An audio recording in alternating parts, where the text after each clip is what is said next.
ତୁମେ ଏତେ ପ୍ରଖର ଯେ ମୁଁ ତୁମ ସହ ପାଦ ମିଳାଇ ପାରୁନି।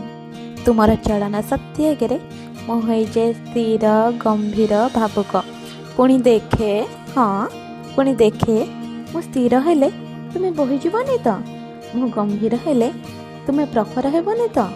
ମୁଁ ଭାବୁକ ହେଲେ ତୁମ ମୋ ଭାବର ନାୟକ ନୁହଁ ତ? ତୁମଠୁ କିଏ ବା ବଞ୍ଚିପାରିଛି? ନା ପାରିବ? ହେଲେ କାହିଁକି କଳସୀଟି ପୂର୍ଣ୍ଣ ହେବା ପୂର୍ବରୁ ଜଳ ସରିଯାଉଛି? ଏ ଜଳ କ'ଣ ଚିରସ୍ଥାୟୀ ନୁହେଁ? ତଥାପି ମୁଁ କାହିଁକି ସ୍ଥିର? କଳସୀ ସମ ମୁଁ ବି ଲୀନ ହେବି ଏହି ଧରିତ୍ରୀରେ। ତଥାପି ମୋର କେତେ ଟାଣ ସତେ?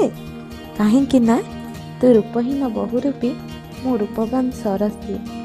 କାହିଁକି ନା ତୁ ରୂପହୀନ ବହୁରୂପୀ, ମୁଁ ରୂପବାନ ସରସୀ।